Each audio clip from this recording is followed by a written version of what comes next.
What is up, y'all, and welcome to today's episode of Impromptu Debate You Race, where I believe that I am going to go have a conversation with someone on the topic of race. So let's get to the action.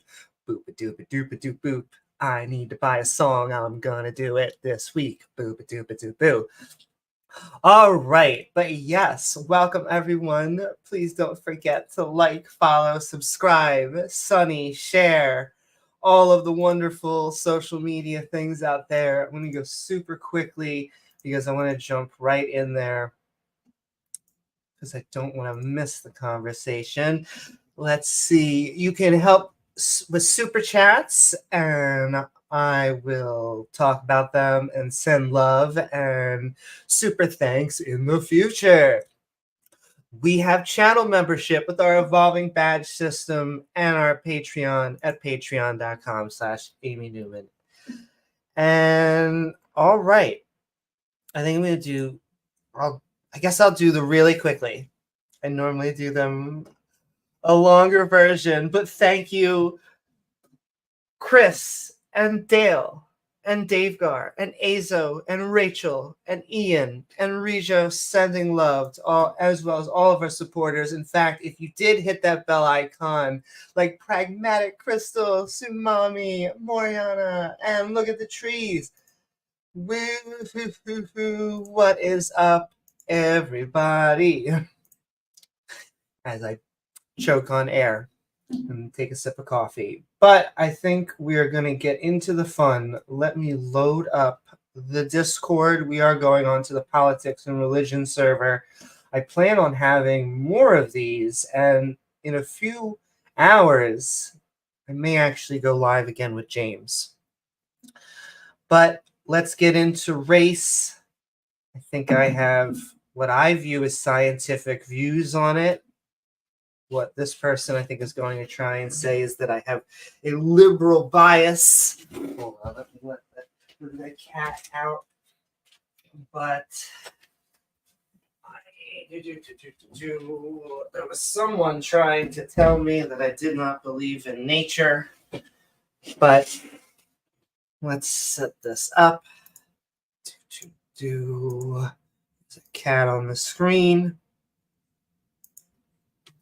Please tell me, guys and gals, everything in between, if you can hear. And I also just want to quickly make sure. All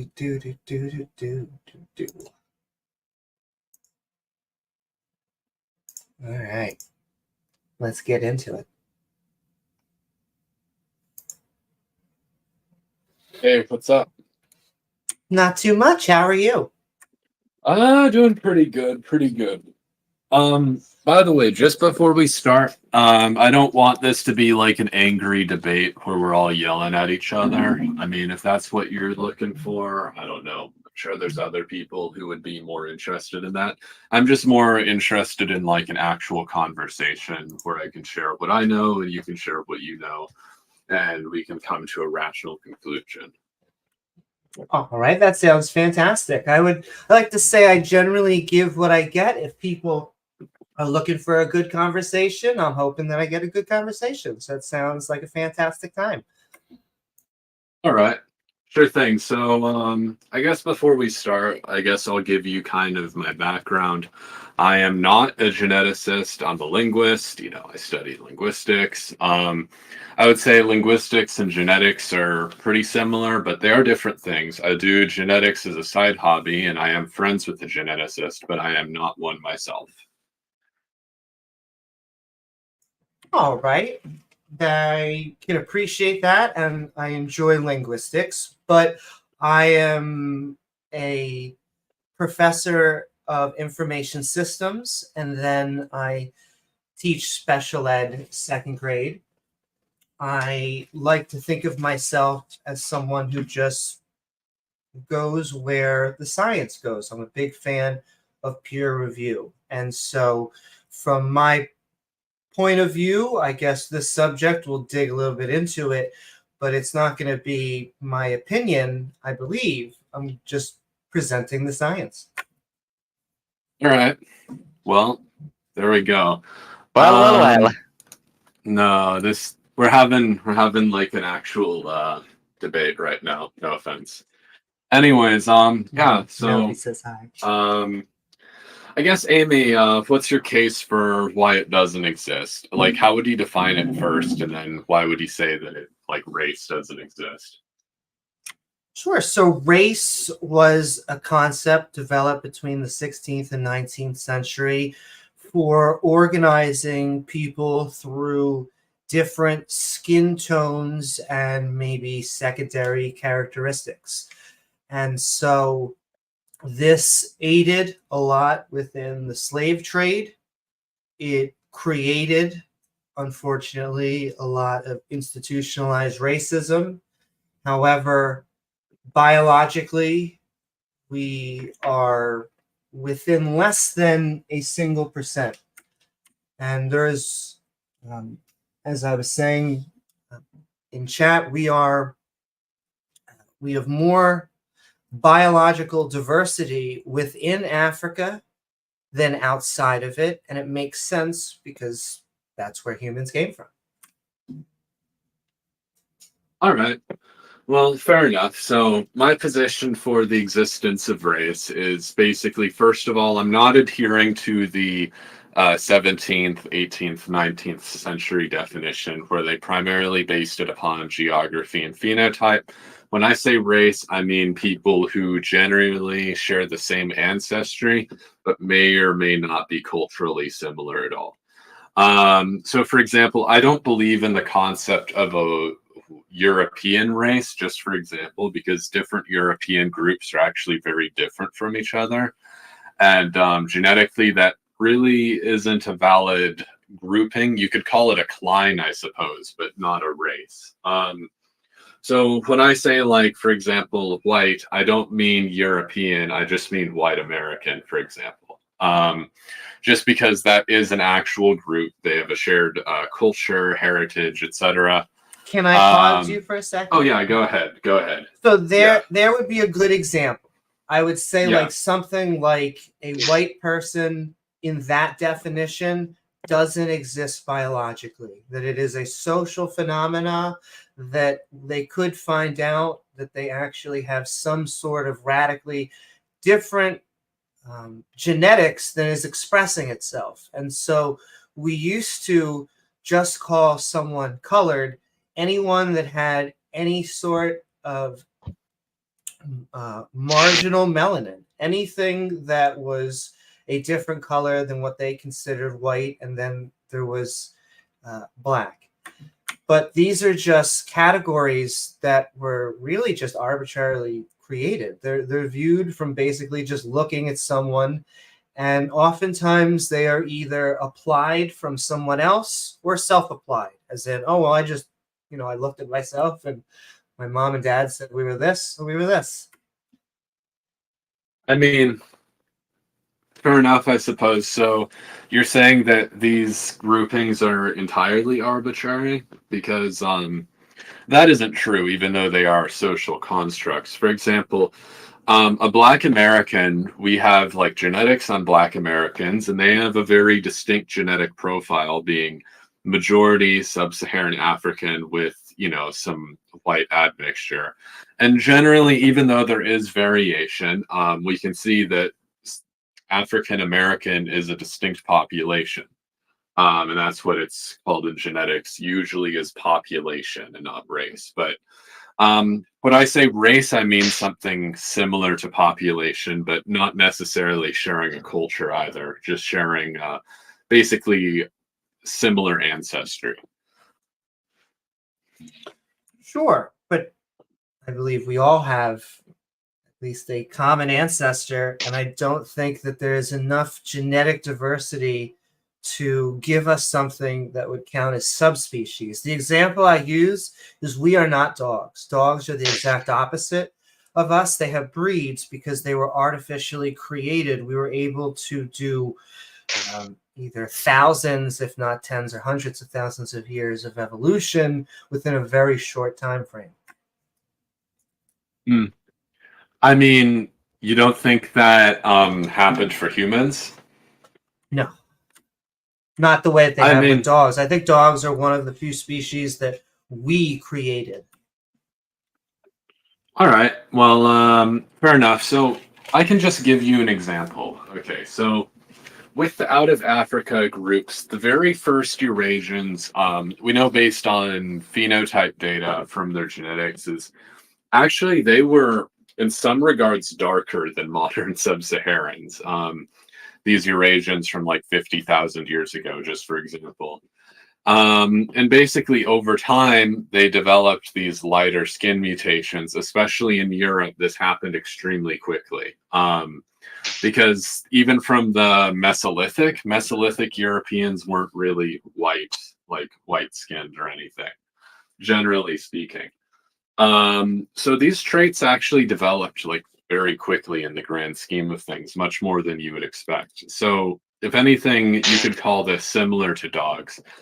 However, white skin or whiteness or whatever No, we isn't can't. a trait that's actually unique to Europeans. It's just specifically that Europeans selected for it because Middle Easterners can have these traits as well, even without European ancestry.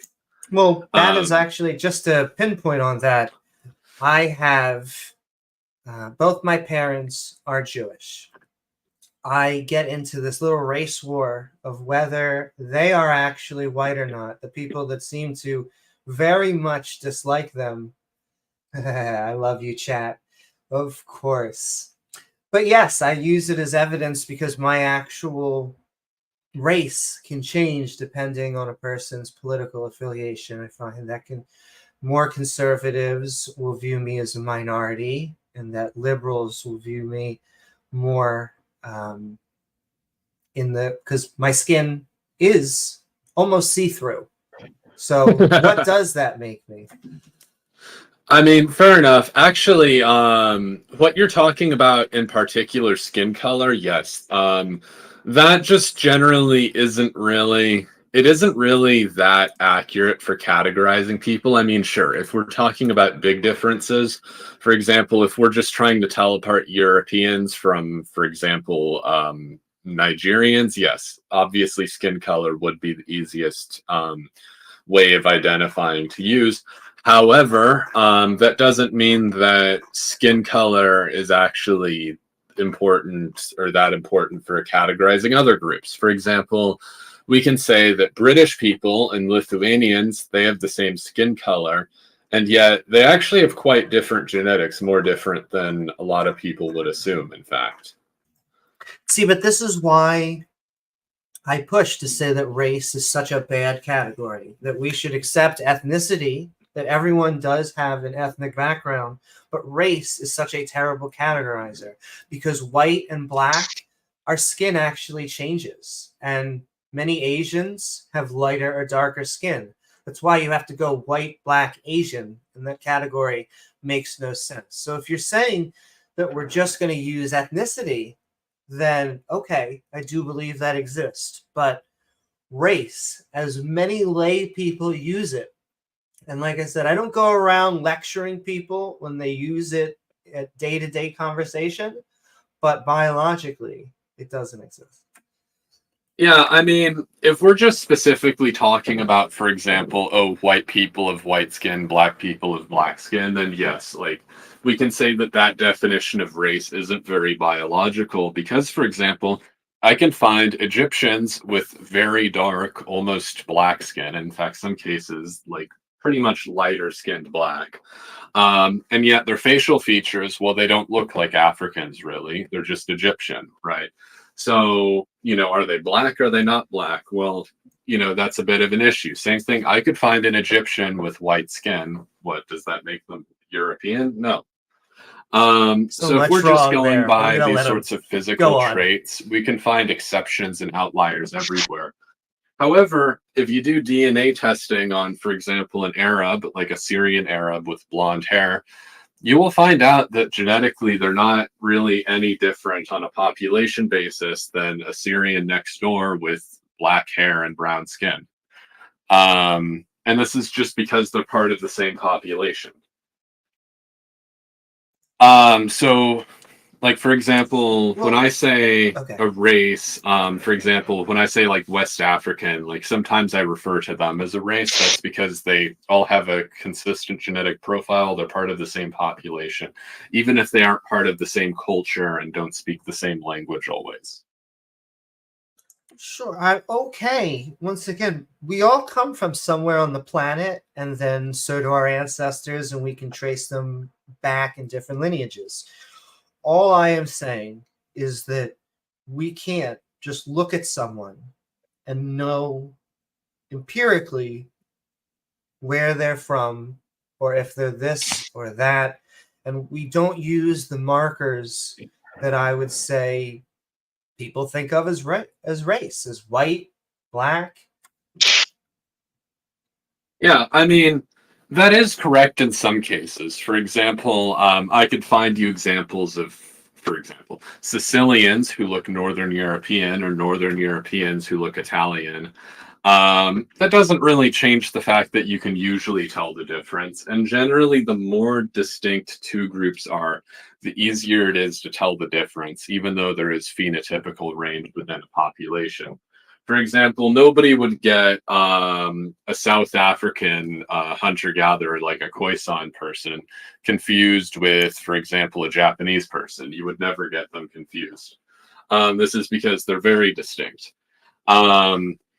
So you could call them different races, sure. I mean, if you don't like the word race and you'd rather say population or genetic cluster, that's fine. But I agree that the colloquial definition of race isn't necessarily biological.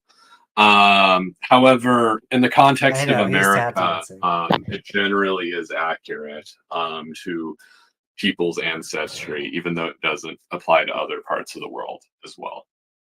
But go ahead. Well, no, it's just that a lot of what we view. So, for example, India has recently broken apart from Pakistan. Genetically, they are almost identical, but there's a social movement going on here that creates new identities.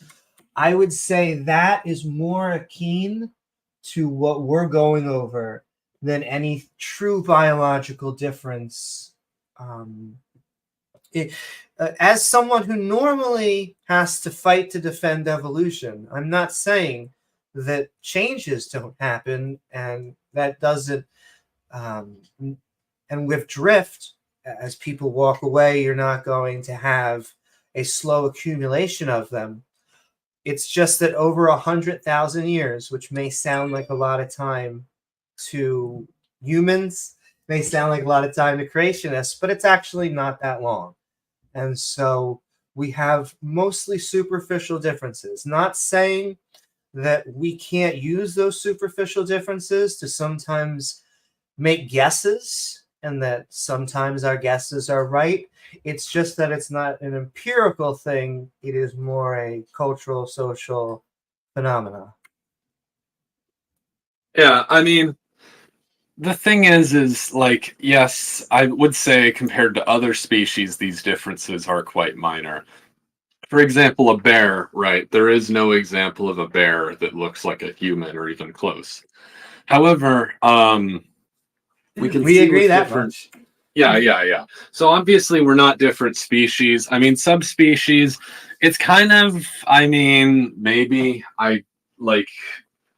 I think you could make an argument. However, the different human groups are like pretty like similar, and the cases where they aren't are usually exceptions. Like, I think you could probably make the argument that, like, maybe, for example, the individuals from Papua New Guinea are their own subspecies, but that's specifically because they have a lot of like genetic drift. They're extremely different from other human populations, and generally they don't mix much with other groups, or at least on the island they haven't. Can I make the at least? Yeah. If we were to take their children or a generation of them right after and raise them, I don't see any reason why they wouldn't be able to have children with any other human on Earth.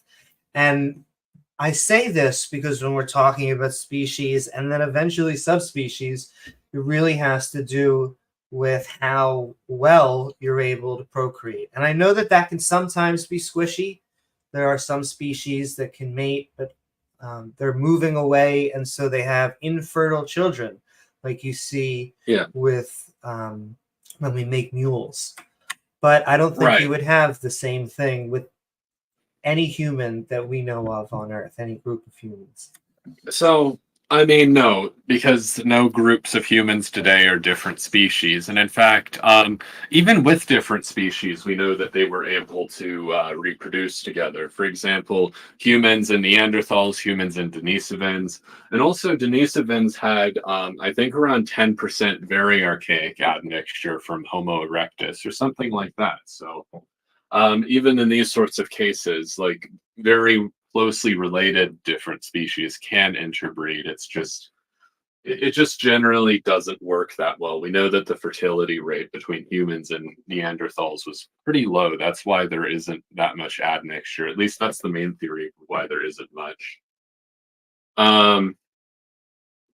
So, I mean, yeah, obviously humans aren't different species. If we're talking about subspecies, I mean, for example, like if you can't really do a bone marrow transplant, you can't do a blood transfusion very easily with like very isolated groups like Papuans. I mean, if we're talking about Europeans, yeah, that's a climb from northern to southern Europe, eastern to western Europe. But it isn't always that simple. And also, like, for example, some of these clines, there's a massive difference over a very short geographical area. For example, Egypt, if you go to the north of Egypt, they look very Middle Eastern.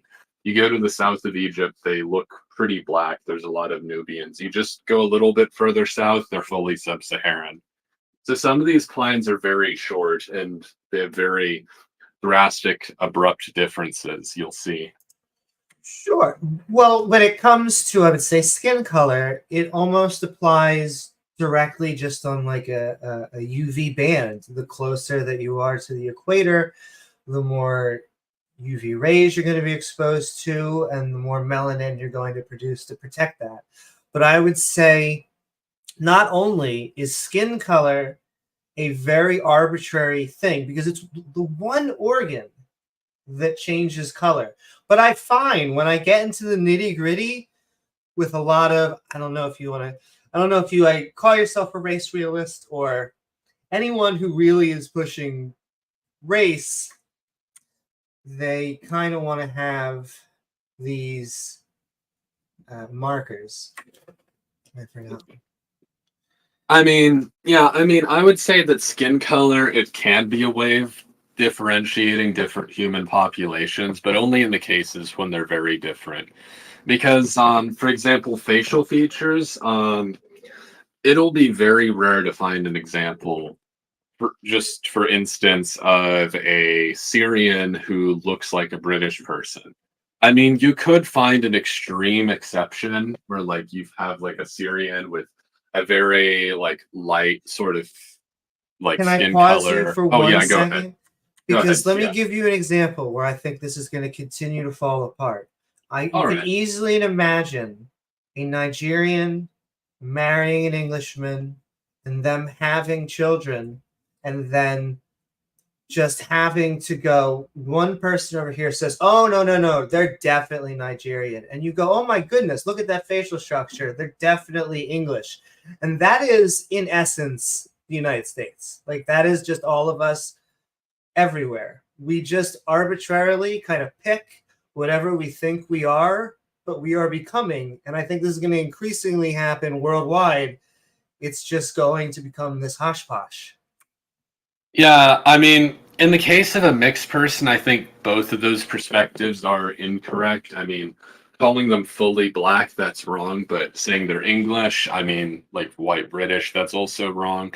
I think it's a bit subjective how you would categorize that sort of person. I mean, just from my experience, like talking to people who are into genetics and my experience with genetics, they're just called mixed. They aren't actually considered part of either group, but for social reasons, they can be considered part of either group. even though, for example, the distance genetically between Exactly, a maybe. mixed British black person and an actual black is greater than the distance between, for example, a British person and an Iranian, right? It's a greater genetic distance. So, or the difference between a Nigerian and an Iranian, I believe. Um, I might be wrong on this, but these distances are very great. Maybe not the Nigerian and Iranian, but regardless, these are very big differences between the parents and the children. And I think, like, yeah, generally the black genes are more dominant, so they'll look more black, but it's a bit of a strange case. So can I ask you something? Yeah. That I always have to remember that is a question. I guess, can I ask you two somethings? But if we were to just stop using the word race, what would we lose? What we would lose, at least in the case of a lot of people, at least in America, like, I think this doesn't apply to other places as much because they care more about nationality. But at least in America, a lot of people would lose their sense of identity. Like, which is silly, I guess, because, like, for example, white Can Americans. I pause you just because of yeah. how much I agree with you of both of those Yeah. things, that it could be an identity, and I think how silly it is. I have Yeah. to, first of all, because the liberalism in the back of my head, because I often get asked this. They're like, well, if you don't think race exists, well, are you saying that racism doesn't happen? Unfortunately, just because race doesn't biologically exist, racism still happens. And I don't care who it's directed at. All I'm trying to say is that we could eliminate a lot of that tribalistic racial pressure if we were to maybe not care about those identities.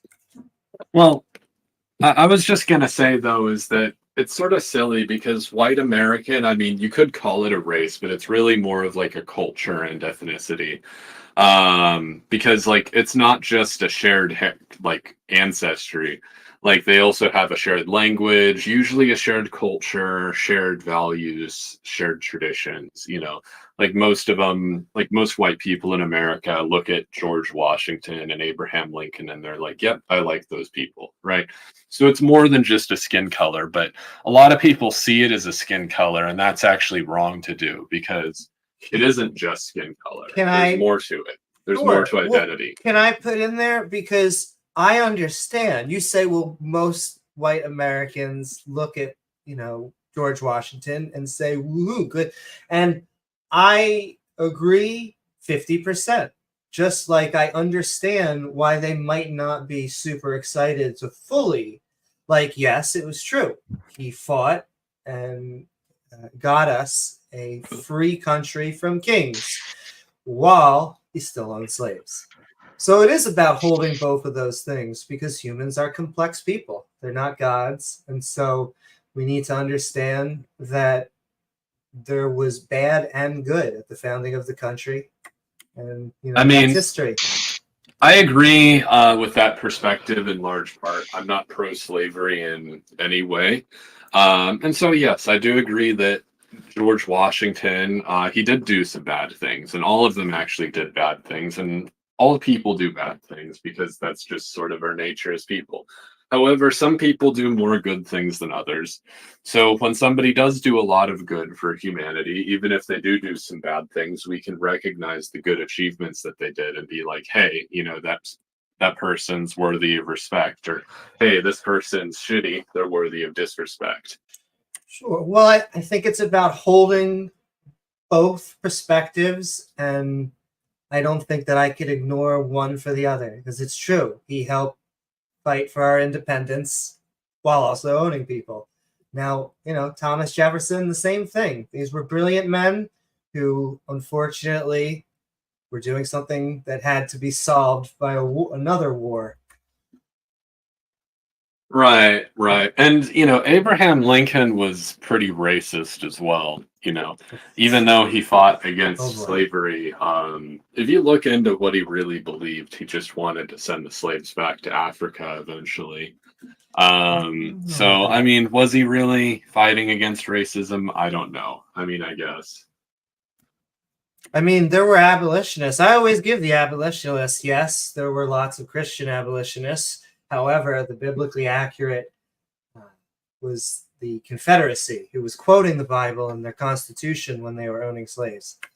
Right. And the thing is the Confederates, them wanting to keep the released slaves around, it wasn't because they actually cared about them.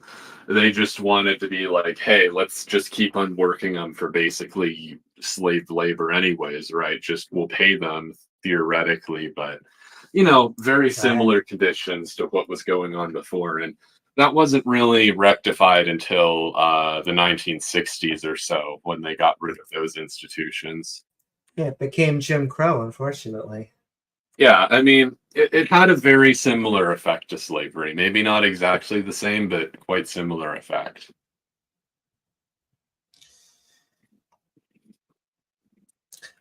But yeah, I mean, I'm trying to think what direction to go. I do think I am I will say, big Abraham Lincoln fan. I would say he probably should have went to less plays, but besides that. I mean, overall, Abraham Lincoln did do good things for America, even if he did do some wrong things as well. I'm willing to admit that. And I know we have different perspectives probably on which good things and which wrong things he did. But regardless, I think we're similar on that regard. My Can main I ask issue. you one last thing before we go on? Pro or anti-Confederacy? Anti. I'm against slavery, as I said. There we go. All right. I like that. And you even answered the question, didn't dance around, nothing. Thank you. Yeah, I mean, I think some of the people in the Confederacy were good people. I don't think they were all bad people. However, I don't like the Confederacy as an institution. Sure. Well, I think a lot of the people fighting were just, I'll use my Jewish background, were schmucks. That, they're just civilians who the rich people, but that's just war. But yes, this whole states' rights issue, I have always pushed against that because it was clearly slavery. Right. I mean, yeah, the slaves' rights to do what? Oh, right, own slaves. Yes, exactly. But anyways, I think we're going a bit off track here from the original conversation. So, I mean, my main issue is, right, at least with you deconstructing, or not you in particular, but like people like you deconstructing race in the American context. For Americans, race actually has more just to do with culture and like heritage than like how it's applied to other countries. For example, being a white American, that's like a real identity. It's not just some arbitrary category, because most of these white Americans share the same heritage, culture, ancestry, language, even the same dialect of the language. Usually. Like, isn't it? And I can hear it. Sorry, not my phone. Yeah. But do they really share a heritage? I like not to make like a stereotype, but I have two partners that do. But mayonnaise cultural, or is it just that some people like it and some people don't? I mean, is mayonnaise cultural? I mean, I would say that generally, I guess, if you really want to go into silly stuff like that, yes, there are some things which white people like prefer to eat more than like other ethnicities. Like, spicy picante Cheetos, right? I'm sure that it's mostly like Hispanics who buy them the most. That doesn't mean that white people never eat them or like blacks never eat them. It's that sort of thing, right? And it's the same with other things, but overall there are different cultures. Like, for example, if we're talking about Black Americans, like generally they speak their own like dialect of English, which is African American vernacular English, or more colloquially called Ebonics. They have their own culture. They generally live in their own communities. Oh boy! Like, I mean, you can say segregation's over, but generally most places in America are still pretty segregated in terms of like who lives where. Well, I would say we're more segregated right now by class, unfortunately. Yeah, I mean, I would say that, yeah, a lot of these racial segregations have turned into class segregations sort of by default, but then the class segregations end up being racial anyways because, like, the white people end up being richer and then, like, non-whites end up being poorer.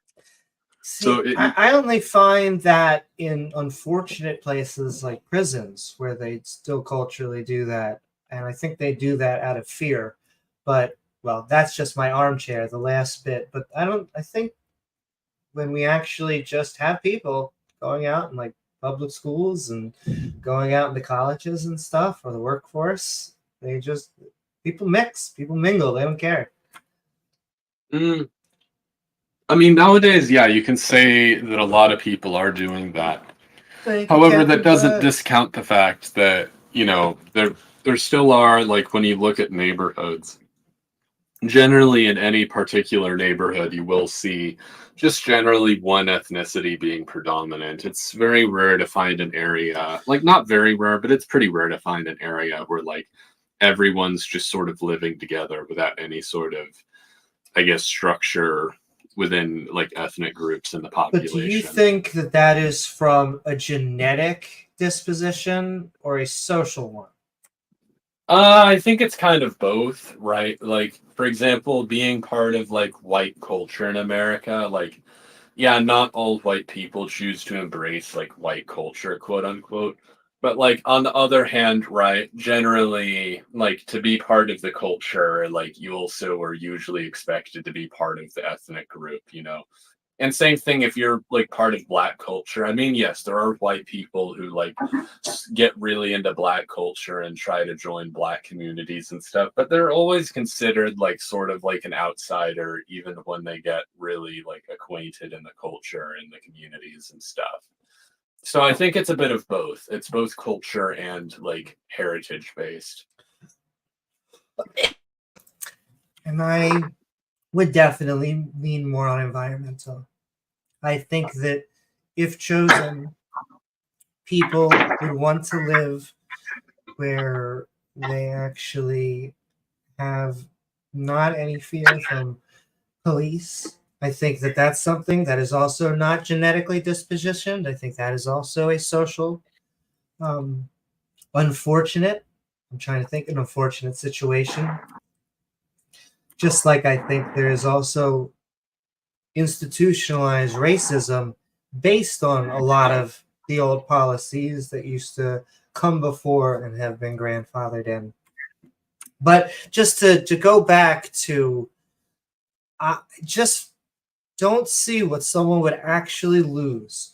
Like, from my opinion, and this is an outsider's opinion, but many of the minority groups here have banded together socially because they've had to, out of a survival, because they have been othered and they have been treated differently. And so that if they don't band together, if they don't have some form of commodity, then they think the system, not to use too much language, is going to them over.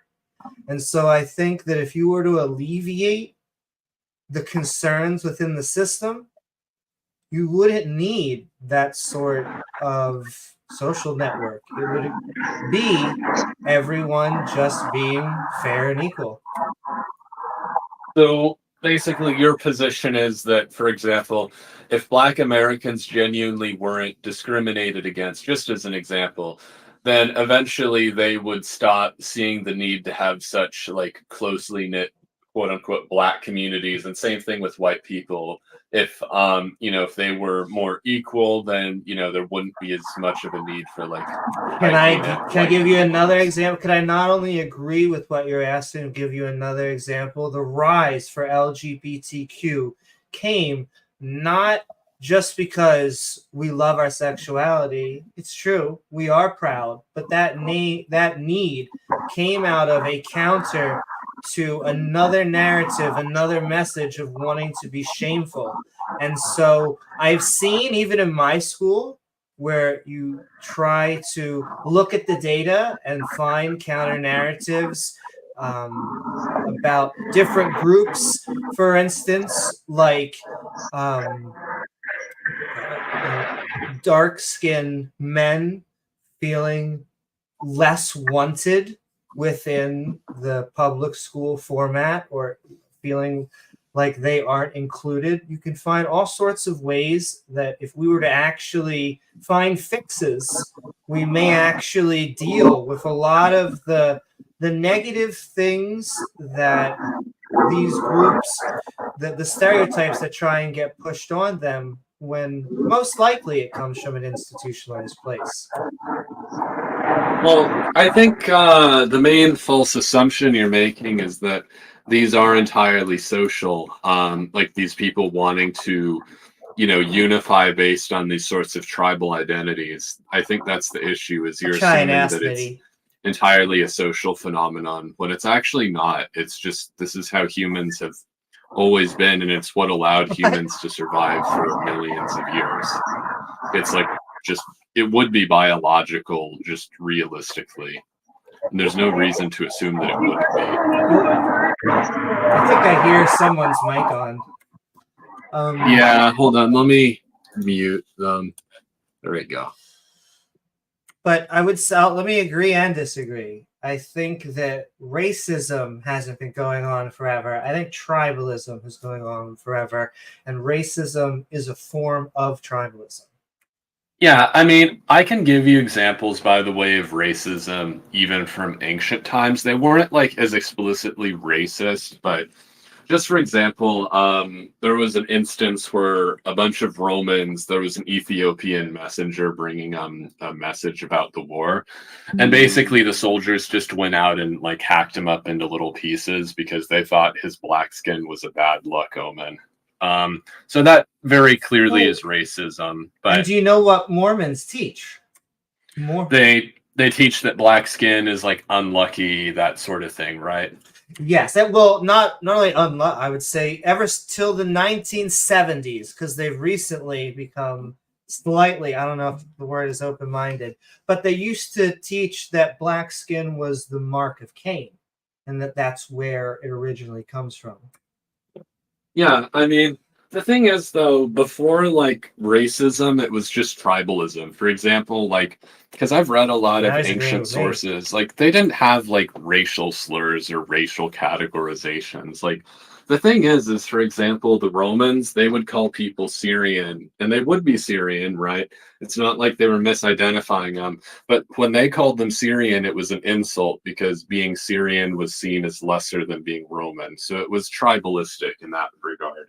But it wasn't exactly racist by the modern definition.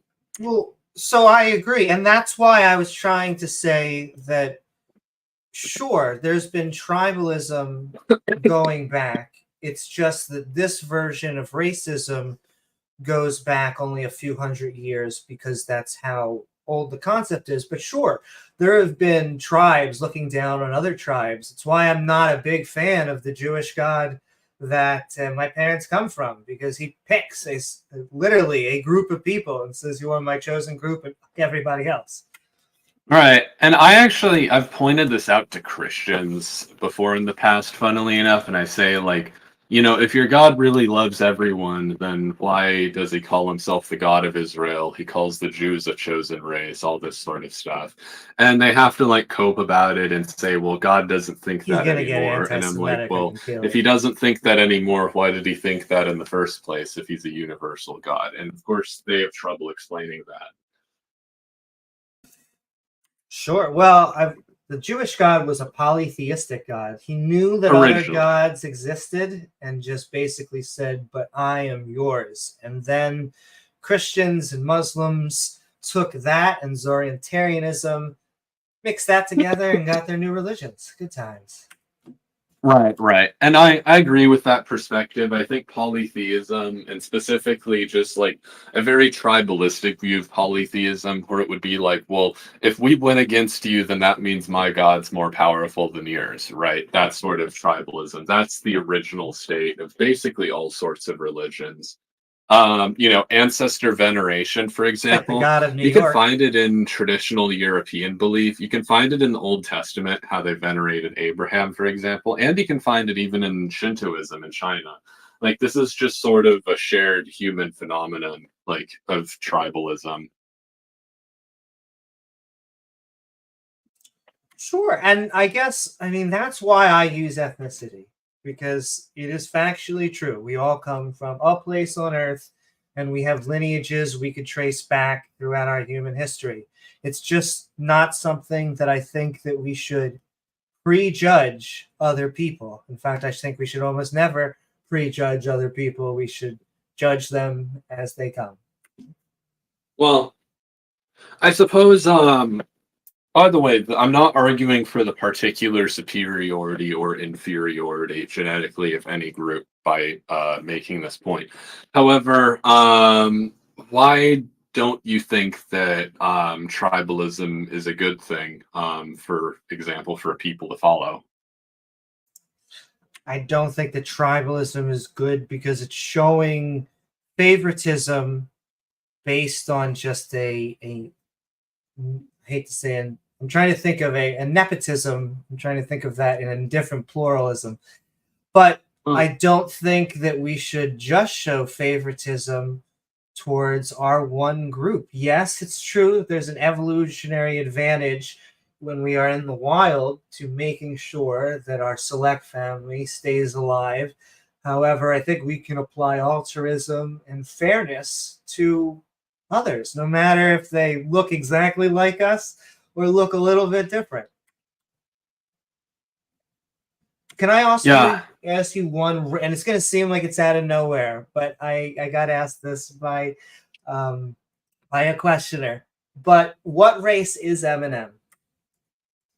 What race is what? Is the rapper, singer, songwriter Eminem? I mean, I've always assumed that he was white because that's how he's identified. However, like he also is like partly into black culture, so like I would say like culturally he might be a bit black, but I mean I guess racially he's white. I think he might be part Jewish though, if I'm not mistaken. I'm sorry. That would be interesting. He might be, but I don't know. I mean, I would say that, like, what would I consider him? I would consider him white, I guess, like by the American standard. But like, this is where I need James. As for like, you know, him being a rapper, you know, his friends being like very black. I mean, yeah, he obviously like gets into black culture as well. He's not like just straight up like. Can I point out basic white guy? Yeah, and I don't mean to interrupt. Okay.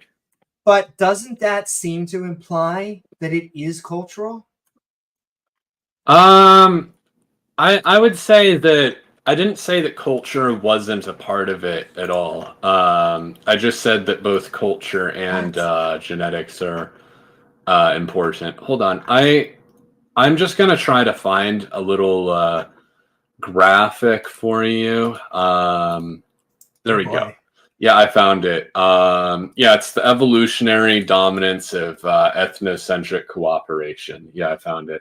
I'll just post the chart from the study. I'll provide the link to the original study as well. So basically what you're arguing for, humanitarian or like altruistic beliefs, it actually does compete well with ethnocentrism in the short term. It's not like it's completely failed evolutionarily. However, the issue is with it is basically if you have a singular ethnocentric group come into like sort of an altruistic society and basically do their own thing and kind of work for their own ethnicity while everyone else sort of just tries to see them as equal, eventually they'll rise to the top within a society due to nepotism and that sort of thing. So that's pretty much the issue with what you're advocating for, is if you just have one sort of tribalistic group that pretends to integrate and then like, uses that integration as a way of pushing their own interests, that sort of, you know, just lets them win, basically. I think that is from a paper from humans have evolved to be taller over the last 300 years. I'm trying to find that paper where that graph is from. Which graph in particular? Oh no, okay. I Your posted the thing link. I gotcha. I posted the link. I can post a link to the like sort of preview, I guess. Here, Agent-based computer simulation. there you go. That's like a little preview of the paper, I guess, so you can look at the graph in the original context. Yeah, so basically, this is, to be fair, a computer simulation. However, we do see that these sort of ethnocentrist views have eventually won out, because in all historic human societies, they were ethnocentric to some degree or another. And in fact, we can actually see that the more ethnocentric ones were the ones who survived the best over time. For example, Jews, right? Jews, they weren't even that powerful. They weren't that strong. All pretty much everything was against them from the start. But, they still exist today as a distinct group because of their tribalism, if anything. Because if they didn't, well, there wouldn't really They're a be religion, Jews. and so Yeah, they survive. There's two ways to either survive. You either have a way that you maintain, so Jews maintain through not proselytation, through just spreading it to children, and then prostitution, spreading it to others. yeah, and the thing is that Jewish people, I mean, it is an ethno-religion generally. Like, Jews do have a distinct genetic signature. Now, different populations of Jews are pretty different genetically, I will admit. However, they all have ancestry from the original, like, Israelite people, so it isn't like a race. Like, I think it's wrong to call Jews a race because like different Jews are different. However, it is like an ethno religion and like they share a common root. So I guess it's more of like a group of connected ethnicities with a common culture and a common root.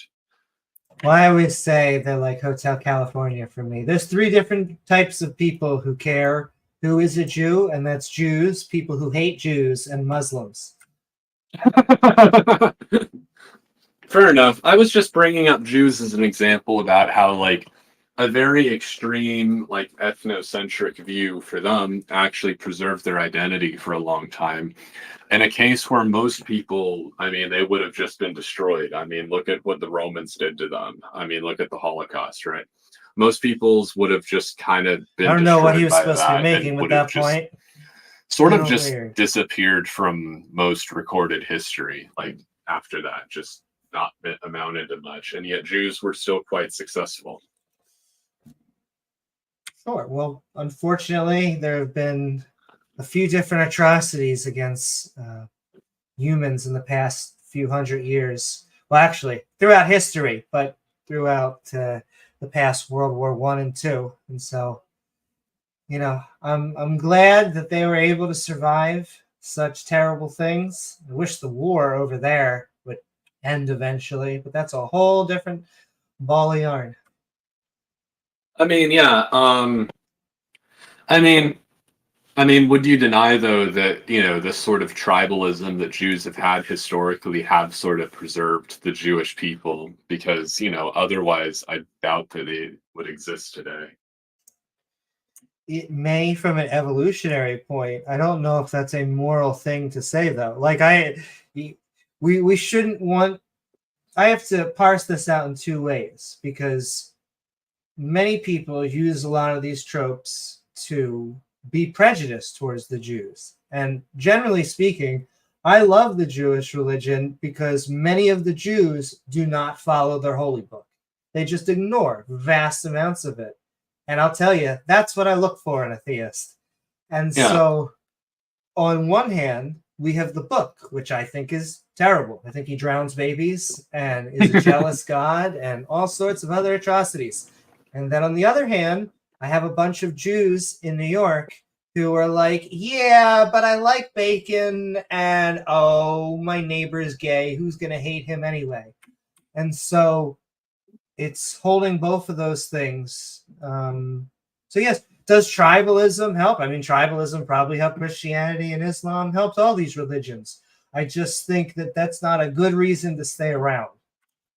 I mean, and I would say also the main reason why Christians are against Jews is because they see them as like subversive, and they see him as like, oh, look at these Jews, they're tribalistic, and they'll like cherry pick through like the Old Testament and the Talmud and look for like quotes where it's like, oh, look at this, it says the Jews are the chosen people. Oh, look, it says that the Jews are superior legally, right? They'll cherry pick that sort of thing when they don't understand that everyone used to do that sort of thing, and it wasn't just the ancient Jews who did those things. Sure. I would just say that's evidence that it was human made. But I mean, I never judge like the ancient Jews for having slaves. What I blame is for anyone who defends to still have slaves using that book. Right. I mean, because they're all dead. I'm not going to judge. They're long gone at this point. Yeah, I mean, ideally, we should try to improve as people over time and not just stay exactly the same. I think that's why, like, generally, belief systems that are based on an actual tradition are better than belief systems that are based off of a singular, unchanging holy book. For example, Catholics, I mean, I have a lot of issues with them. They're better than a lot of these Protestants I meet who only go So do altar boys. Oh, easy joke. I actually like Catholics because they generally adhere to science more than the others, but they all got their own shtick. Like the Protestants. Oh, I mean, they have issues. Everybody, unfortunately, all these religious groups. Yeah. Well, I must say, Amy, I'm glad we're having like a civilized conversation here, and this hasn't just turned into yelling and bickering. Sure, I enjoyed it. Yeah, I mean, I suppose, like, why would you be against it then if you know that it does work and it is a valid evolutionary strategy that allows groups who follow tribalism to become like more powerful and gain better material conditions for themselves.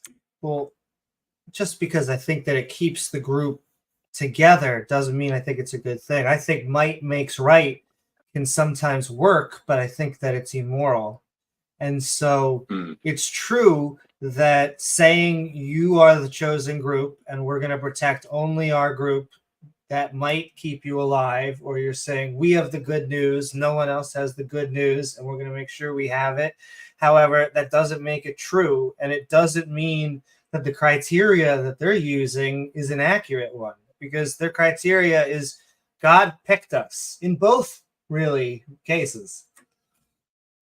Yeah, and I mean, I can talk about European pagans. They actually believed in quite similar things originally. They believed that they were like literally children of the gods. And they believed that, the gods had chosen their ethnicity to, push their will upon the world, right? Maybe not in the way that the Jews believed it, because they didn't really have like a holy scripture in the same way. But in a lot of ways, it was actually similar. So yeah, I mean, overall, ethnocentric beliefs have, pretty much always been the sort of norm. And I would say that Christianity was the first major movement to completely go against ethnicity in general, like in these sorts of like ethnocentric beliefs, because it was like, well, anybody can be equal in Christ. But they just create another tribe. They just say, you're all equal as long as you join here, and then you won't burn. It's the same thing with Islam, right? Islam, they're like, oh, there is no distinction between white and black as long as you were Muslim. But then they're very angry against, anybody who's not a Muslim. They want to rape infidel women sometimes even. It's crazy. I mean, that I would say that depends on a person by person. Yeah, that's not a universal thing. I will say that. I said that's why I said in some cases even. Some people. But that in more extreme forms, yes, it does manifest as that. But I mean, yeah. I mean, couldn't you say the same thing about liberalism? Because realistically, right, with liberalism and wanting everyone to be equal, eventually, if this does happen and all these liberals mix together and form a cohesive group, the issue is that not everyone's going to assimilate to the group, and then eventually they'll form a sort of tribal identity around liberalism, and then you'll just have a tribe again. Sure. Well, the idea is not that we are all equal, because we all have our different strengths and abilities. It's that we all want to get treated equal by the system. It's just that we don't want someone who has more money to get out of jail for the same crime as someone who has no money, which I think what the system does right now. I think that a lot of poor minorities go to jail for having marijuana, and a lot of rich people who happen to have light skin get off because they have money. Yeah. It goes back to class. I can't help it. I mean, yeah, social class is a whole different thing, but I mean, like, I guess how would you prevent your like ideal of, everyone sort of having equal protection under the law, everyone sort of being legally equal? How could you prevent that from just turning into another tribe? Because, for example, America, okay, you have a lot of immigration, they mix together, they form sort of a common identity around their liberal values. You just created another tribe. Sure. Well, we have the United States that is going to become a tribe in and of itself. But generally speaking, you come here, you're a citizen, and you get all the same rights, and as whether you're male, female. As soon as you hit 18, doesn't matter if you're 89 or 35, the rules all apply to you and you get all the same rights. But do you understand that fundamentally it has the same sort of tribalistic effect, right? Because eventually, the United States will turn into sort of just a distinct sort of tribal group based around this sort of American liberal identity. And then basically they'll, start to see other people who don't hold these values, for example, like China or like India, they'll be like, oh, look at those people, that we had Chinese immigrants, but they're pure Chinese, they're not liberal enough, right? And that could turn into China's identity. very liberal. They're just also very authoritarian. Well, they yeah. You know what I mean, Whole nother though, not subject. liberal enough. But you kind of get what I'm saying here is like it would eventually turn into another tribe. So how is that any different than, for example, like a white nationalist being like, oh, well, I only want America to be a white country and, we should only have people my ethnicity here. Well, if a Chinese nationalist was saying we should only have people that look like me, then it would be the exact same thing. But the goal is to not have people with those beliefs, to hopefully have them be altruistic, fair, open-minded. I hate to say even educated in this country, but I could say that worldwide, can't I? Maybe. I mean, we actually do have examples of countries like where the people are very mixed due to like lots of historical migrations, and yet they never ended up like becoming like liberal or universalist like how you would imagine. I mean, look at just for example, Tajiks, look at Mexicans, look at Brazilians, look at Pamiris, like these are all ethnicities where they're like very, very mixed, in some cases over a very long time period. And yet now instead of having like, this sort of racial identity, for example, I've looked at Pamiris, like some of them look like straight up white, some of them look Indian, some of them look Iranian, some of them look Asian. Despite that, they have like this very tribalistic identity around their whole like Pamiri identity, and they're very See, but you say tribalistic, but do you mean like native religion? Do you mean like the Day of the Dead and things like that? Well, I would say, like, in the case, let's just talk about Mexico, right? Mexicans, they are quite mixed, right? They're a mixture between, Spaniards, usually from the south of Spain. Yeah, usually from the south of Spain, and then Native Americans with a bit of, like, black and also some Sephardic Jews in there, right? Generally speaking, Mexicans, they aren't exactly universalists. They have a very strong Hispanic identity. usually they, not always, of course, but they That's have just sort of making prejudices against white people, this all specifically up. white There we Americans, as go. well as There we against the go. natives, and they're kind of prejudiced against both. They hate everybody, apparently. Like, this guy's it just didn't making really it- turn okay. into, them being less tribalistic. In fact, they're about the same level of tribalism as, most historical groups. Do you know what religion is also like seemed to spread its way down there thanks to the sword? I mean, Catholicism, right? And yet, I would say the version of Catholicism they follow, though, is like very Mexican. They believe in like their own brown version of the Mother Mary, right? Jesus. They still follow a lot of these indigenous holidays. Yeah, they worship. They aren't really. Jesus. They aren't really This guy. like universalist Christian in the sense that, like, we love everyone. We want Nigerian Christians here. It isn't. I don't like know that. about that. That sounds more like just a no true Scotsman. Well, I would say that they aren't like incredibly racist on average. I wouldn't say that, but like generally they like I've seen Mexico and like they are pretty ethnocentric in their policies and just generally like a lot of Mexicans are very ethnocentric. And you're saying this is a bad thing, right? I'm just saying this is what it is. Like this is just how humans are. And even when you try to have people mix together to, prevent these tribal identities from forming, they just end up forming new tribal identities.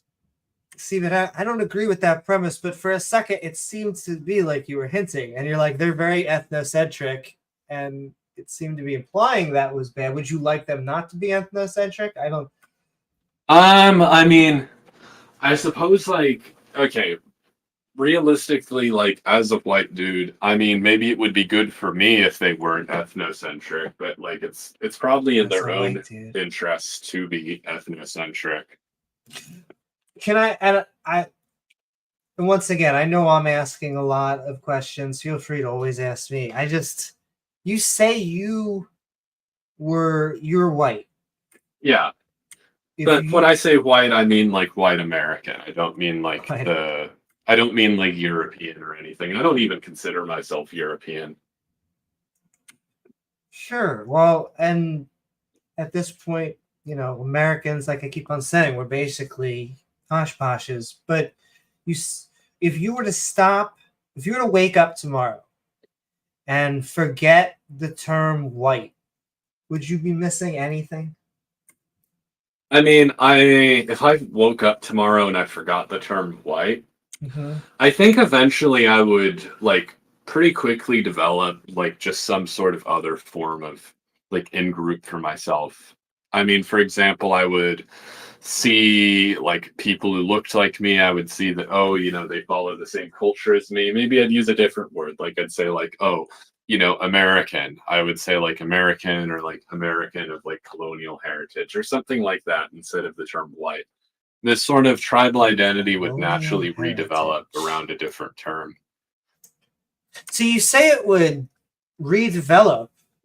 What I think would happen, once again, I'm just armchair psychologizing, is it may actually just make you bond with other Americans that you may not have included in that group originally. I mean, you could say that. And I would say a lot of like white people who end up becoming racist, they start out that way, where like they just sort of want to include all Americans as sort of fellow Americans. But then they see that these people actually see themselves as also part of tribal in-groups, and that makes them like sort of racist because they're like, wait a minute, these people aren't my brothers. Look at them, they're racist. What is this, right? And then they become racist because of that, because they realize that these people aren't part of their in-group. I would just say that's just bumping up against someone having another tribe. And I will still stand by the less tribes that we have, I think is a better direction. I'm not saying we're never going to have a tribe. We call ourselves geeks. We call ourselves jocks or whatever we do. But I find that when we do end up making these categories, they often isolate and disparage other groups. Well, I would say yeah, and I mean any group necessarily has an out group, even a Dungeons and Dragons group, right? Mhm. However, the thing is this is inherent to human nature, and the thing is also I want to talk about something a bit genetically, which is I was talking with my geneticist friend. He's pretty smart. He's this Egyptian American guy. He knows a lot about genetics. Really He was doesn't saying that matter the that he's threshold of Egyptian, but mixture with other okay. groups to actually like turn into another subspecies or a species is so small that even like a very small amount of admixture, which is consistent over time, can completely stop like genetic drift from happening and from new like developments or new adaptations from sort of ingraining themselves in a population.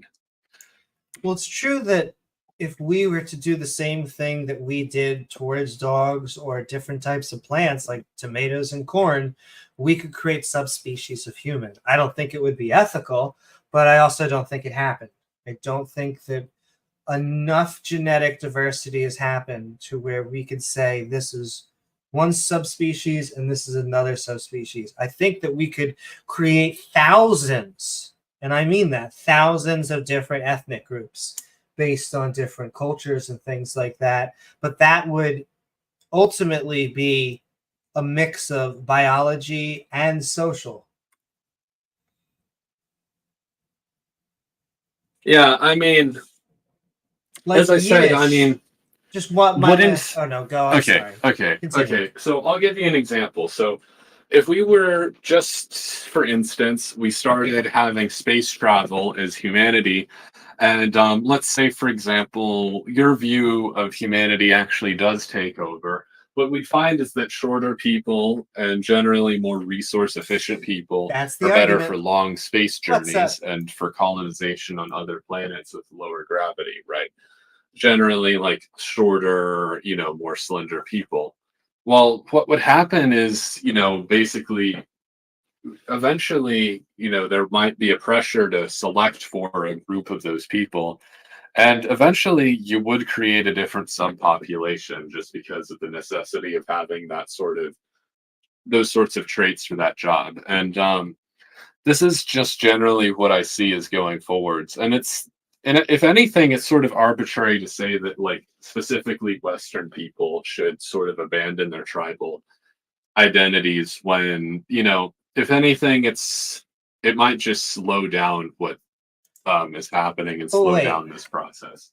we're not getting rid of a positive tribal identity. I would say that getting rid of this tribal identity is the exact direction that you want to go, and that the things that we dislike, and I would even dare say the things that you probably look down and make fun of, are those type of tribalistic. I'll give you an example. I get, and I know you're not a Christian, but I get stuff from Christians that is like, how dare those ancient savages sacrifice hearts on an altar?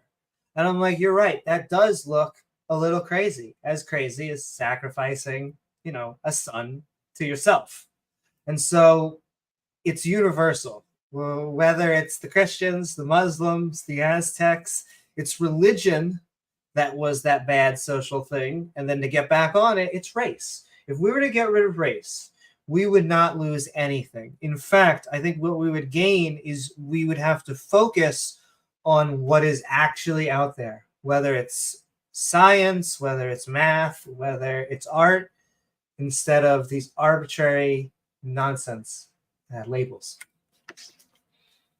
I mean, again, the issue is if you what liberal societies are doing today is generally not selective. I mean, for example, human intelligence, right? We don't select for human intelligence these modern societies. Not very much at least. I mean, if we did have selection for it, then we wouldn't have all these support systems for people who can't provide for themselves. Just for example. And another thing is okay, well, let's say everyone does mix together. What will that do? It'll create sort of a mixed race group who are the average of basically every ethnic group, give or take, right? Um, I mean, that could happen over the course of a few thousand years, sure. Everyone just sort of becoming the same genetically, or And I almost the think you're same. going to find a lot of that will happen. You'll probably have, people, different pockets, but generally speaking, I think it'll become focused on other things that matter. Okay, and why don't you think that people won't just redevelop these sorts of tribal identities around different things?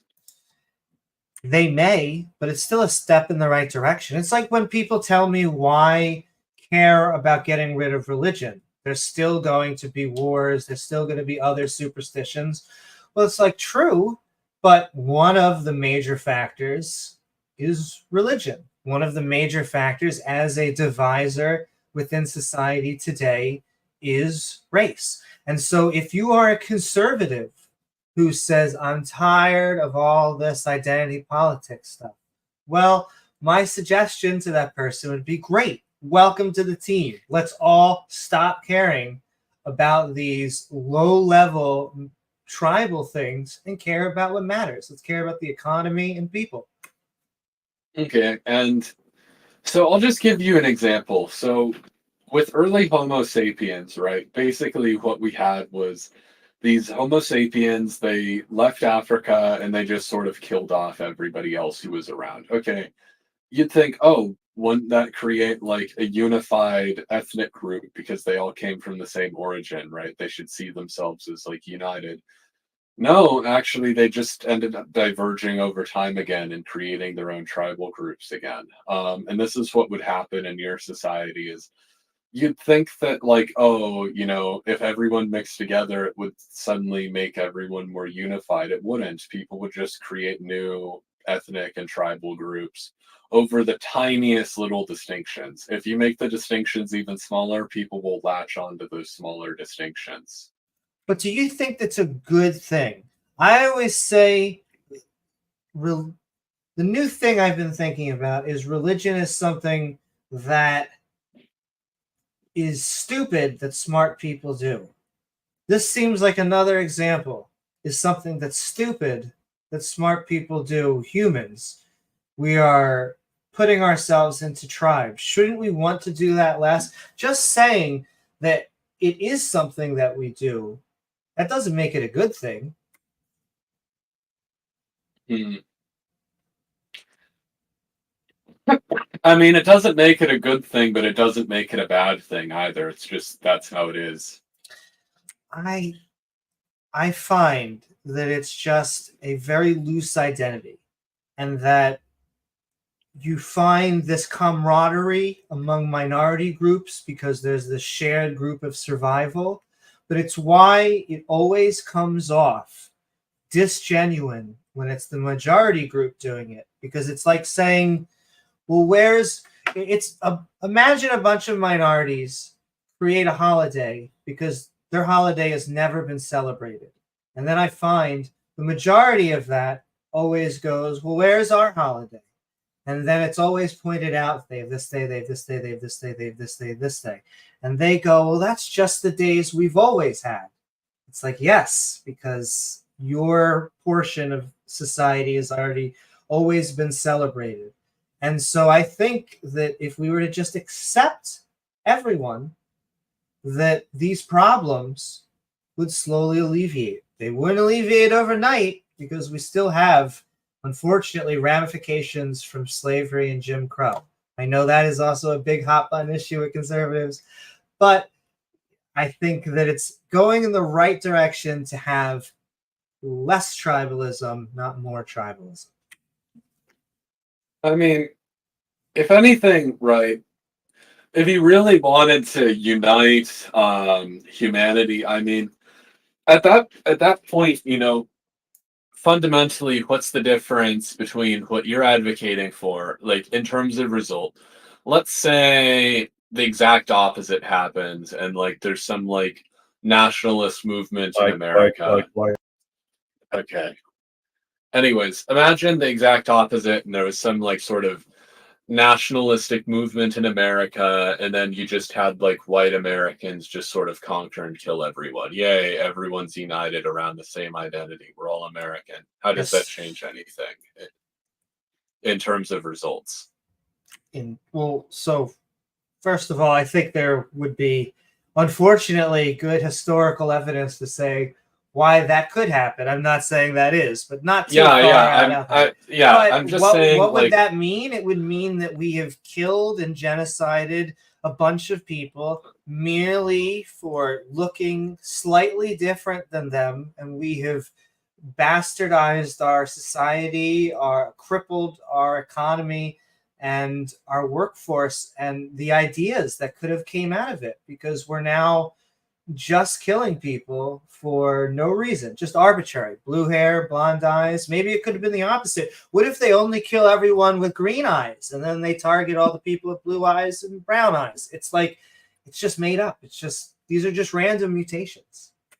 Well, I'm saying if that happened, and then these people they're like hell yeah, and then they just they basically just genocide everyone else, and this could be any ethnicity, right? It could be like Chinese people, and that's also a realistic scenario. But it's not something that could never happen. But my answer would not change. It doesn't matter who is the majority and who is the minority. When you single out another person, another group, just to be prejudiced against them, it is a net negative. I would say that it's a negative for them, but in a tribalistic system, it's a positive for your own tribe, right? Well, it could, I would say, generally a short-term positive. It's true that you could say, I didn't have a house, and so I kicked all of the Jews out, and so now I have a house. But you also kicked possibly Albert Einstein out, like Germany did. And so I think that it is ultimately a net loss, just because, yes, you gained, maybe you raided, the Jews. They wanted to raid the nations around, and they were allowed to take slaves from the nations around. Was that a good deal for the Jews? Probably. Probably not so great for the nations around them. Okay, well, let's assume that there aren't any racial differences in anything intellectual, so nothing that actually matters, right? Okay. Then in this scenario, right, and I'm just saying this for the sake of argument, because it's whatever. Anyway, so let's assume that there's no differences. Well, the thing is if anything, from an ethnocentric point of view, if you kick out all the Jews and put in new families of Germans, that's what Hitler wanted to do.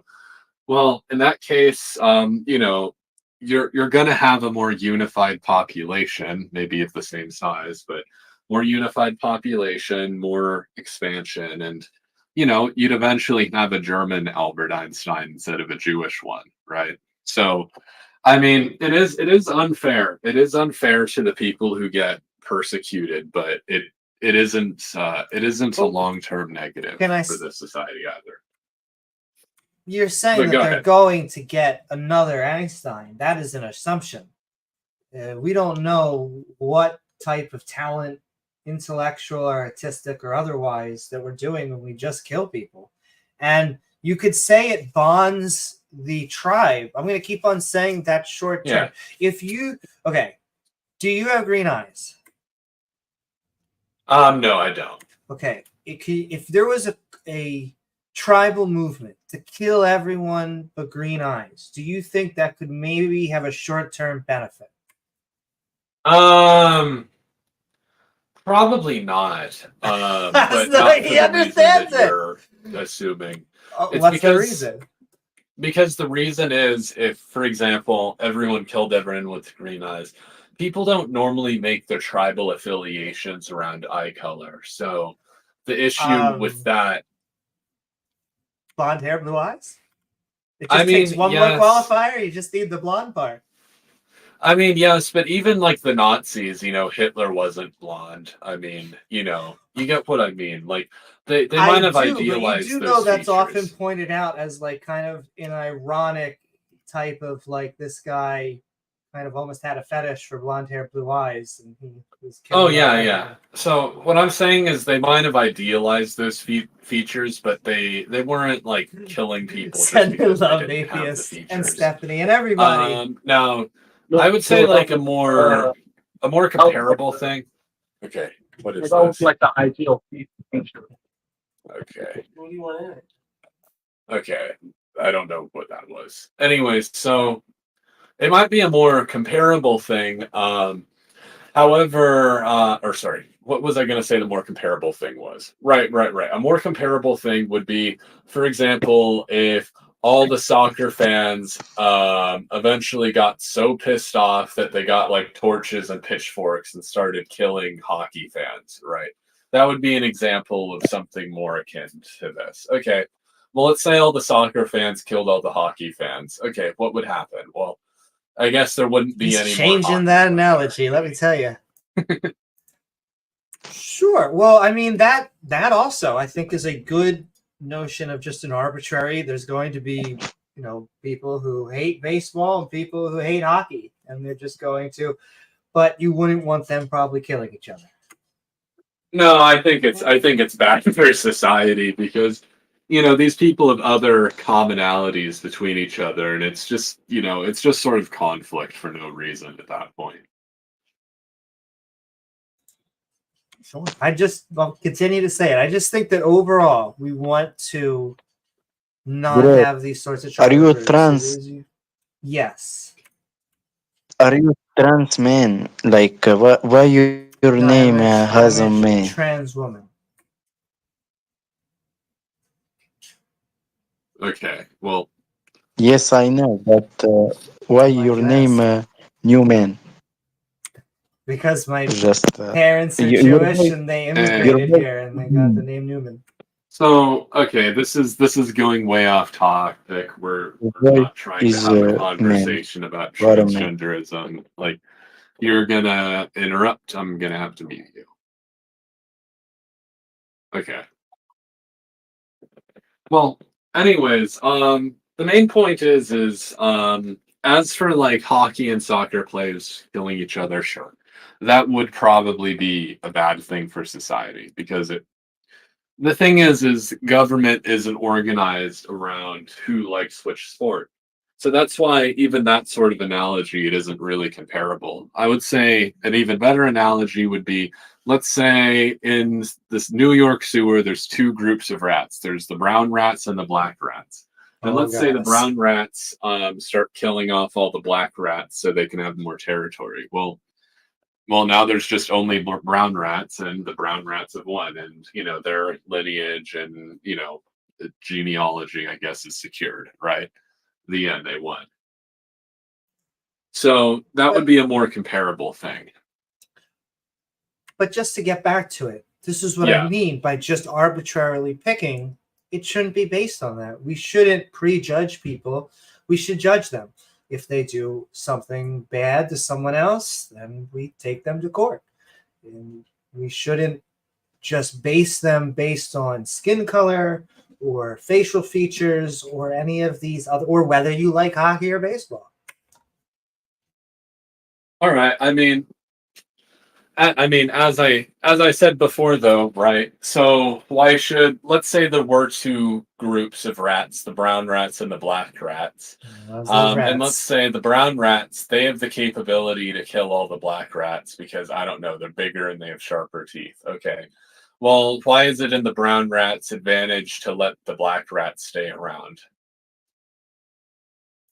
Sure. In these two groups, it sounds like they are almost two species of rats. Well, they are two different species, right? I'm just giving you an example because this is, actually, brown rats, I think, have sort of taken over New York. I might be wrong about that, but, this is something that actually is sort of related to the real world, right? Because I'm pretty sure brown rats are bigger than black rats. So let's say the brown rats, they get angry, they start eating the black rats. Okay. Well, how is that bad for the brown rats? If they are getting eaten. That is the example in this. But we don't have that sort of thing within humans. There aren't humans eating other humans. Well, elected. Well, let's say a human example would be, for example, let's say Argentina is like, you know what, I don't like you, Paraguay, and then they just invade them and then kill all of them and then take all their resources. Okay, well, look at us. Now we have all this stuff, that's great for us. So like, that would be a pretty comparable human example. So, how is that bad for the people who do it? I'm sorry. In which example of this with Paraguay? Yeah. So let's say if Argentinians invaded Paraguay, or let's say if the brown rats killed all the black rats. we How would that don't be even have to bad? use rats in this example. Yeah, It yeah. seems a little weird. Yeah. Yeah. Okay, well, let's just say if one country just invades another country, sort of just takes all their resources and kills anybody who gets in their way, right? Mhm. How is that bad for the people who were doing that thing? How is it bad for the people that were doing that? It's not. They're doing something morally wrong and getting away with it in that example. Yeah, I mean, so it's bad for the people who are being invaded, but it's not bad for the people who are doing the invasion. So I guess why should they? Yes. So why should they? Why should they not want to be tribalistic? Because that's evil? Because they are just invading people and taking their shit and murdering them and stuff? Well, isn't that an arbitrary thing to say, though? Well, sure, but we're now talking about human morality, which Yeah. I think has a lot of subjective elements. I don't know if it's completely subjective, but it has Yeah. a vast majority of subjective elements because it comes from us. So what I believe in is I believe in relative morality. I don't believe in moral anti-realism, but I also don't believe in like that there's a single moral system that's applicable to everyone equally. So for example, in that case, right, something can be good for one person or bad for another, or good for a group of people and bad for another group. So really, The end part, your anyway. foundation of what's good and what's not good is based off of what sort of group you're going to consider as your tribe, quote unquote. See, this is why I think it's so important. Although I don't view morality as like that, I think it really, hopefully, should, I hate to use their language, but it shouldn't transcend the group. But this is why we shouldn't have tribes. Because if we were to break the white tribe down and do away with it, you would have expanded your tribe. You're instantly going to view more people in your tribe, and there's a good chance you're going to be nicer and more welcoming to them. Why not? They're part of your tribe. Okay, well, again, if I'm saying, like, let's say, for example, the white tribe was on top, like, because in the past, like, you basically did have white supremacy with all of these colonial powers and all that sort of thing. That's just a fact of history. Yes. Why the would past. they, want to do that? I mean, realistically, like from a value standpoint, why would somebody who's on the top want to like accept everyone I else can as tell their you equal? because when you are used to having everything, being equal with someone else actually feels like you are being oppressed. At least that's what I get from all of these. I don't call them racists and bigots to their face because then it becomes an argument about what it means to be a racist and a bigot. And so I just argue the topic instead. Yeah, I mean, I would say that it probably is racist, right? But the point Small is, gains. Look at that. genuinely, you agree that, these people have been on the top.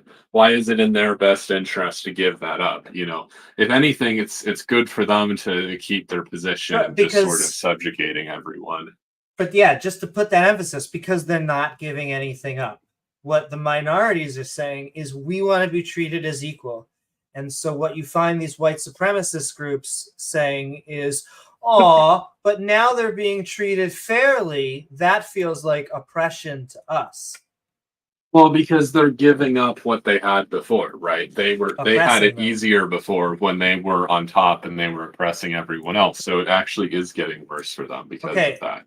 I'll give you a clear example and show me where it's getting worse. Okay, we had two different types of water fountains. You had a white water fountain and you had a black water fountain.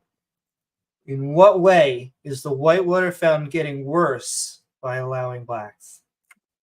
Well, the point is if you have one water fountain for anyone, that means that, or one water fountain for everyone, accurately, right? Well, that means more people are using the water fountain. It's going to get dirty faster. I'm not even going to go into, who would be more likely to abuse it, because that isn't really Can I just relevant. pause you? Wouldn't Yeah. that mean it'd be better to just have two equal water fountains that anyone can use? Well, not necessarily, because This guy. let's say you are a tribalist and you're like, okay, well, I want to make their water fountain shitty, so that way we can put more resources into making our water fountain better, right? But wait, who is our in the example when we give up the black and white? It's just our water fountain. Everyone drinks from it, so we all have to have certain standards for it. Yeah, but I'm saying if one group of people is holding another people down, then that means that their he feels water fountain, oppressed. they He can make their does. water fountain nicer. Okay, well, sure. And that's what they did, right? In the South, they could put more resources into having a nicer water fountain for the whites than, for the blacks, because, It's so much and that's really the change. issue. See, So, like, but isn't why it- would a white person want to give that up? Well, it's like saying we had first class. Now everyone gets it. I know you were giving a privileged position, or Yeah. someone is actually getting equality. Like, Yeah, or I'll give you a very simple example. Okay. Okay, This but is then an I have economic- one too. Okay. I'll give you a very simple example. Let's say there's like a certain plot of land of like, a certain size, and only a certain amount of houses can fit on the land. Okay, well, basically, currently, there's a mansion which takes up 80% of the space, and one guy lives in the mansion, and then the rest of, let's say, I forget if I said 10 or 100, let's say 100. So then 99 people live in the other 20% in a crowded apartment block, okay? And then the one guy lives in a mansion. Okay, well, why would the one guy want to give up some of his space so the other people don't have to live in a shitty apartment block? Because it's worse for him if he makes it all equal, but it's better for them. Well, he might actually want to share. You don't know, but there may be. Yeah, a he might chance want that to he share. actually He does might wanna want to share. But I'm saying just from we're a talking- pragmatic view, it's can best I- for him to keep Can I his also mansion. point out that we are also talking about private property, or property that is owned by them, which is different from the public, in which we should all be treated the exact same. Like, this is my example. I would just like to do to you. We decide to put a law in the United States. We're going to have two fountains, and the white water fountain is always going to be shittier than the black water fountain. Are you okay with this? No, I wouldn't be. See, like, I feel like as soon as I turn around, you instantly understand it, and so it's hard. Well, for no, me to... I understand it from both perspectives. I'm just saying that if the black water fountain is shittier, like, why does that affect me? In fact, yay, Yes, my water that fountain's is the nice. point. That is the point I'm trying to make. If we were to just turn it the other way, you instantly understand. Like, we just want all the water fountains to be good, and then we don't have a problem, and it's one less tribe. It's one less thing to care about. You see, but that isn't necessarily my view. If I had to live in a society where my water fountain was shitty, and shittier than the dominant ethnic groups, I would campaign for, like, no, we need our own good water fountains. And then once we get our good water fountains, I'd probably keep on going and be like, no, we need better water fountains now. We deserve extra privileges. So he does get and it, that's just towards actually him. You see some minority groups advocating for that now. Not to say that they actually have those extra privileges necessarily, but some minority groups genuinely want more privileges than white people have. For example, just for instance, with the whole N-word thing, right? Okay, just before we even I'm not going to say the N-word, but I want to use it as an example. Oh, I'm sorry, TOS.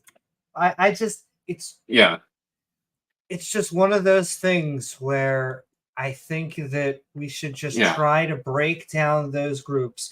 Can I also, before you even bring that up, because Yeah, now yeah, it's yeah. on my mind, there's a reason they use that word, and there's a reason that other groups don't use it. It's because that word was invented generally for distasteful reasons. The entire premise of the word is to be degenerate and disgusting, and when you take control of it, it cuts off the power of the usage of that word.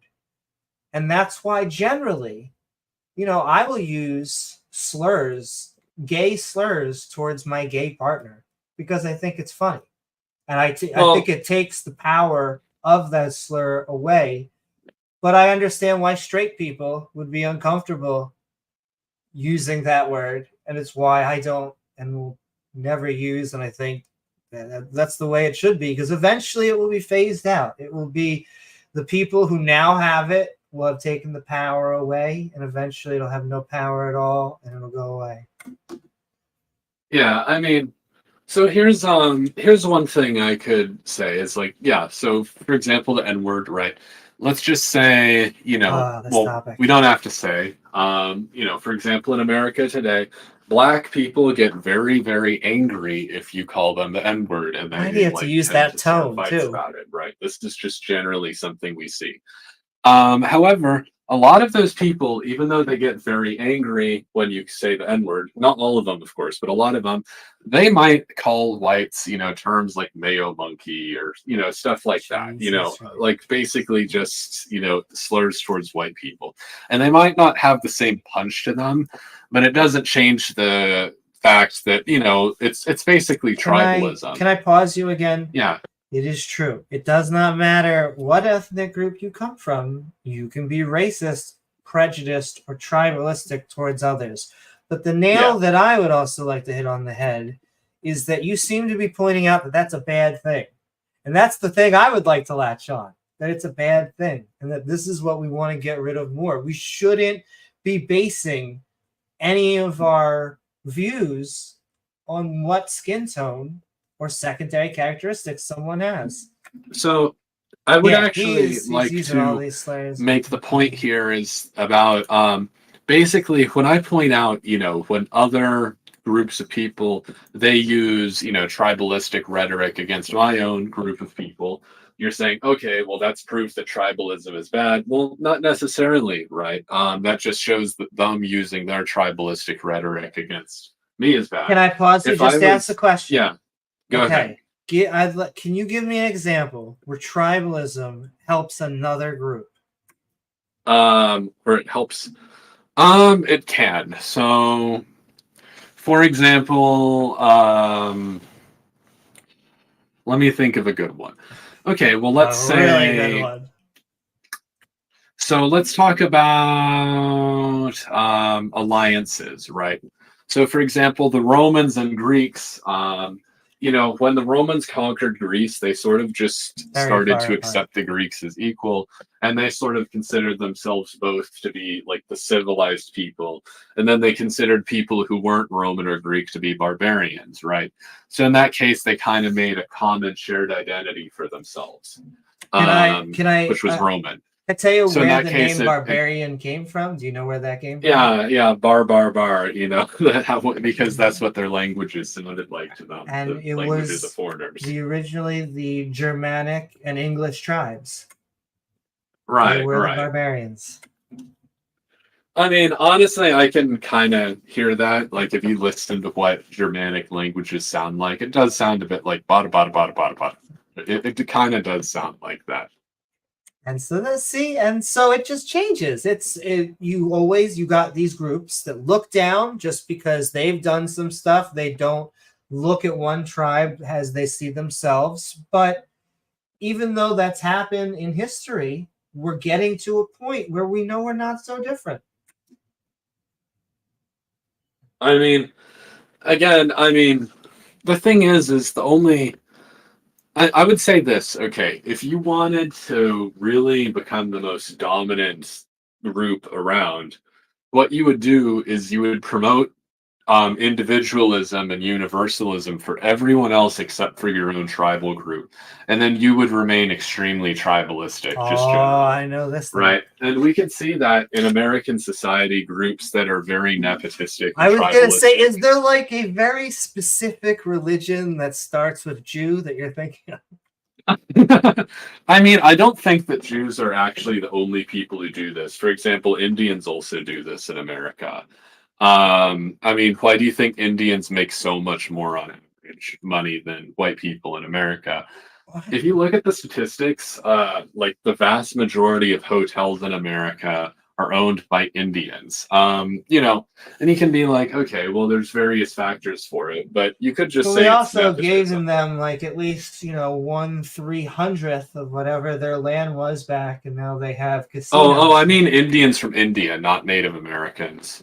Oh, okay. Yeah, he's talking about I'm talking about the Hindu Indians, Middle not Easterns. the feather Yeah. Indians. Okay. Yeah. Yeah, I'm talking about Indian immigrants. They own the majority of the hotels in America, right? I mean, and you can be like, oh, the Jews own the banks. Okay, cool. Well, not all the people in the banks are Jews, right? So it isn't just particularly Jews. However, we do see that groups that have strong ethnic identities in America tend to be more successful economically than groups who don't. I would love to see data for that. However, even if true, Yeah. I don't think that is a moral reason to have these tribes. Yeah, so I can actually show you. So average income by ethnicity. Yeah, so for example, Chinese, Indian, Taiwanese, Pakistani, Filipino immigrants, they tend to make a lot of money. And, these groups tend to be quite in-group centric. For example, Filipinos in America. I've met quite a few Filipinos, and here, I'll just post the source. I know it's that Wikipedia. ethnicities exist. Yeah. I would say that we still shouldn't prejudice people just based on the way that they look or what they're dressed as.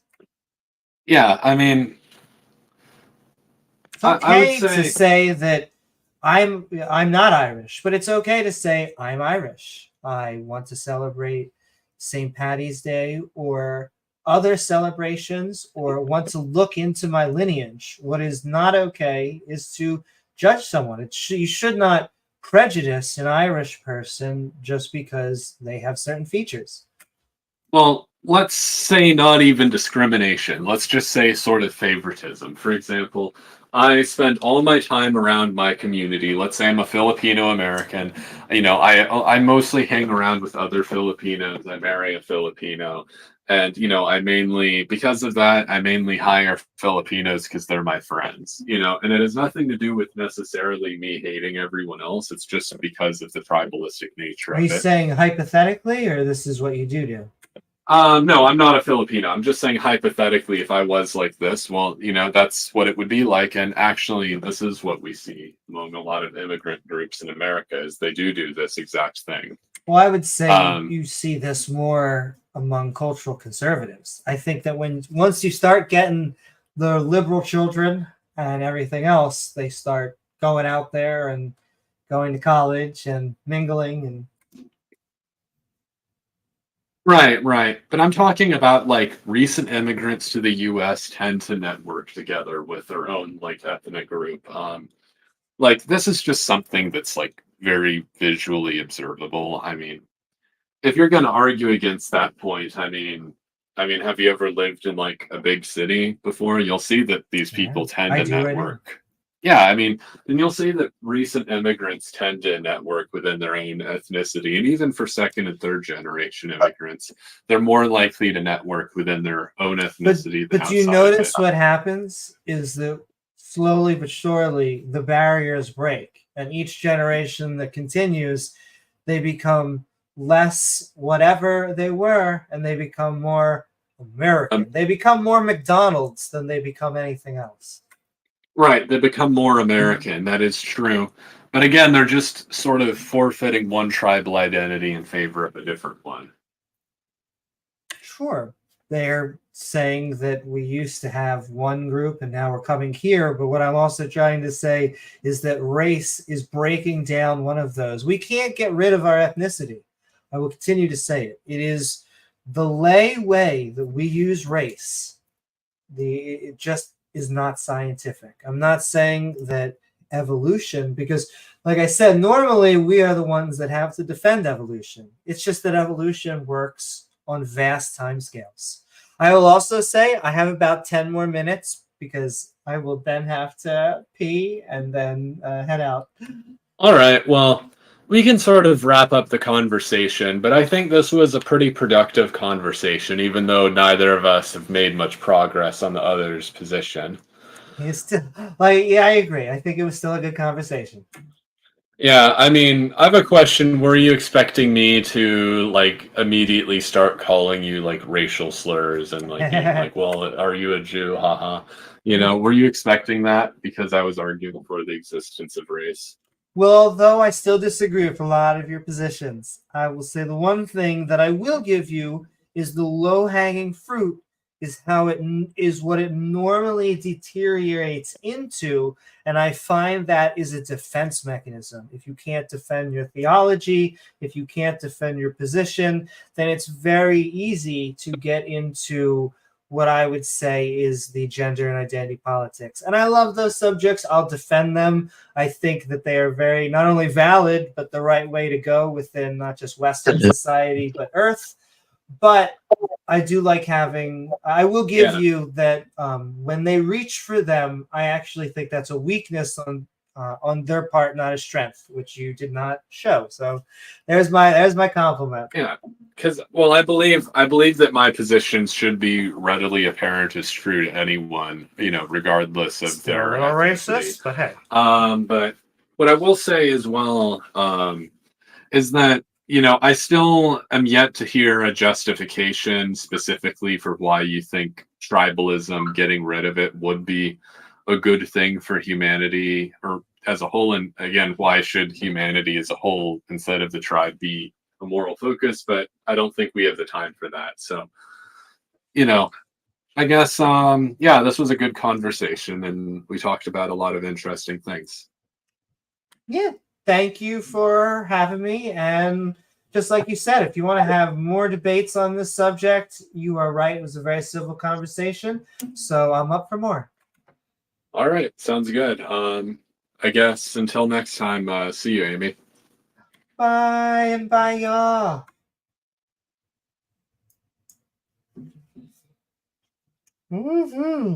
And all right, I will give him it is those two things. Talk about holding two positions. He was very civil with me. However, some of the language and, you know, I try. It's hard because if you ever call for a racist or bigoted language, it always becomes on that focus. So I try to focus on what they're actually saying, and hopefully they come more towards my opinion. He was saying he wasn't at the end there, but I will say I feel like some of the questions he had to ponder, and so hopefully I made grounds, because I just think it's silly. Like, I understand, you know, when people use it in lay conversation, especially, you know, in the United States, I imagine other Western or anywhere in the world, I'm not going to sit there and lecture them. However, when we're talking science, it's true. There is no empirical data showing that we have subspecies or that the term race exists in biology. And so it's just separating those two things out. I understand that most of our data that we use comes from polls. It comes from what we call a self-identified. You will take a form, it will say, put your name, and it'll say race, and it'll have a few categories, and that is the science of it, is that you fill out what you are. And we don't need these concepts. We already divide ourselves up enough. It's true that we we're still going to have to, even if we were to get rid of race and religion tomorrow, which I'll be honest with you, I would love it. Those are two concepts I think are very silly, and I think they should go away. Does that mean war is going to end? No. Does that mean people are going to stop being prejudiced or stop stealing and murdering? No. But does that mean that a big element of why they do things to each other will go away? Yes, it does. It means that a giant reason for why we are prejudiced, why we are tribalistic, will go away. And I generally view tribes as a bad thing. I get it. We want to have our family. Family is very important. I know the conservatives think that we don't value family. If you've watched enough Disney and Pixar movies, you will understand that family is one of the most important things that we can have. The important part is that we should respect and love our biological family and our found family, the family that we choose, your partner, your friends, equally as important as your blood. I'm not going to say more. It depends on the situation. But yes, I could probably rant and rave. I'm going to say hi to everyone. I'm sorry I didn't say hi to a lot of you out there because I don't want to ruin the sound that they're trying to give. But Stephanie, Dave, Nathius, Trigger Warning,